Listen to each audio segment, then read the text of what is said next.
Assalamualaikum warahmatullahi wabarakatuh. Baik, perkenalkan nama saya Ristika dengan NIM 23161420113131. Saya dari Prodi S1 Keperawatan kelas B.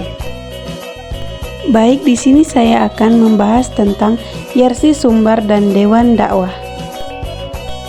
Dengan mengutip pendapat Muhammad Abdullah Muhammad Natsir berkata bahwa hikmah itu adalah memahamkan rahasia dan faedah tiap-tiap sesuatu. Hikmah adalah pengetahuan yang tinggi untuk menggerakkan kemauan untuk melakukan sesuatu perbuatan yang bermanfaat. Dalam Quran surat 2 ayat 269 yang artinya, siapa yang diberi hikmah, sesungguhnya dia diberi kebaikan yang banyak, dan tidak ada yang dapat mengambil pelajaran kecuali orang yang berakal sehat. Hikmah bisa disebut juga dengan wisdom atau kebijaksanaan atau filsafat. Setiap kita adalah dai atau penyampai informasi atau berita benar sesuai dengan latar belakang ilmu pengetahuan kita. Apapun aktivitas kita, maka kita sedang berdakwah, baik di dunia politik, pendidikan, berdagang, bertani, dan berternak, serta aktif di kantor. Muhammad Natsir selalu memulai uraian tentang dakwah beliau dengan mengutip Quran surat Al-Imran ayat 124. Hendaknya kita masuk segolongan umat mengajak berdakwah kepada al-khair, kebaikan yang universal, menyuruh dengan ma'ruf dan mencegah dari yang mungkar. Dalam ayat ini ada kata kepada, dengan, dan dari.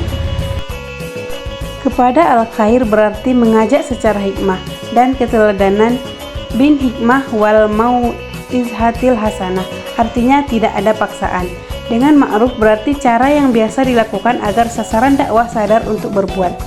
Dari mungkar berarti tidak ada unsur dakwah itu menghalalkan secara cara oportunis dan hipokrit, atau melihat yang mungkar ubah dengan kekuasaan jika tidak mampu, dengan memberi nasihat jika tidak mampu juga, baru dengan berpaling atau tidak ikut berbuat mungkar. Kendati yang ketiga ini pertanda lemahnya iman yang berdakwah. Selain dari berdakwah melalui hikmah atau bijak, Bapak Muhammad Natsir juga mengedepankan satu lagi istilah, yakni dakwah bilhal. Istilah ini adalah istilah yang beliau cetuskan sendiri sebagai padanan istilah dakwah bil lisan.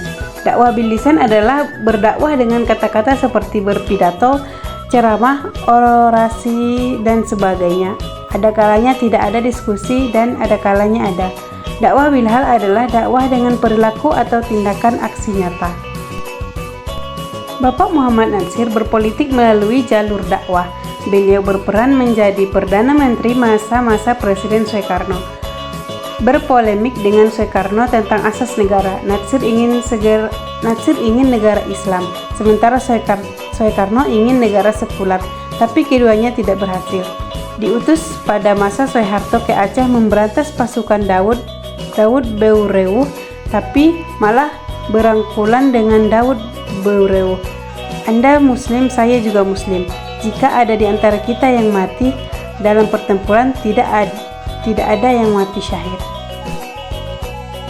Pernah menjadi mediator mempertemukan Soeharto dengan PM Jepang, bagaimana Jepang bisa berinvestasi di Indonesia. Setelah itu, investor Jepang berdatangan ke Indonesia menanamkan modalnya. Kemudian investor datang menawarkan hadiah apa yang diinginkan oleh Muhammad Natsir. Dan beliau bilang, kalau kalian mau mengasih hadiah, kasihkan saja ke rakyat kami. Saya tidak berhak menerimanya. Saat pulang ceramah seharian, dan para dai terpencil yang kebetulan sedang ada di Masjid Al-Furqan, kantor pusat Dewan Dakwah, langsung beliau keluarkan amplop yang berisi uang sebagai penceramah tadi dari kantong celana dan bajunya, dan langsung dibagi-bagikan ke mereka tanpa dilihat beberapa isi amplop tersebut. Saat mendirikan lembaga kesehatan, awalnya bernama Balai Kesehatan Ibnu Sina di Bukit Tinggi 1969. Dengan semangat dakwah bilhal, beliau bilang, kalau mau terang jangan matikan lampu orang, tapi nyalakan lampu kita. Saat itu Rumah Sakit Immanuel yang sudah ada sejak masa kolonial dan dikelola oleh Belanda dengan latar belakang rumah sakit Kristen Lalu beliau bersama BKUI atau Badan Kontrak Umat Islam mendirikan Balai Kesehatan dengan nama Ibnu Sina. Demikian juga Balai Kesehatan Panti yang dikelilingi oleh non-muslim dengan warga negara non-muslim, beliau tetap menjadi kerukunan. Bapak Muhammad Natsir menghindarkan diri dari memperkatakan perbuatan, tetapi memperbuat apa yang dikatakan. Pada saat Bapak Muhammad Natsir memimpin pemerintahan Perdana Menteri, Undang-Undang Pendidikan belum ada. Beliau meminta Menteri Pendidikan, Mengajarkan dan Kebudayaan Dr. Bahdar Johan, Menteri Agama K.H. Wahid Hasyim merumuskan bagaimana pendidikan agama diajarkan di sekolah umum. Kedua menteri ini melahirkan peraturan bersama tahun 1951 yang berisikan perlunya pendidikan agama diajarkan di sekolah-sekolah umum. Sampai saat sekarang, pendidikan agama menjadi mata pelajaran wajib di semua sekolah umum dan perguruan tinggi. Nah, kampus kita sekarang ini, yakni Universitas Muhammad Natsir, adalah untuk mengenang jasa beliau dalam berdakwah di bidang pendidikan.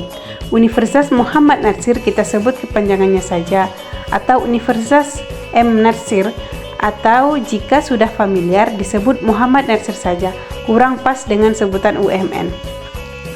Sebagai bagian dari civitas akademika, mahasiswa, dosen dan pengelola kampus harus membaca dan mengenal biografi beliau. Bangsa yang beretika adalah bangsa yang menghargai jasa pahlawannya.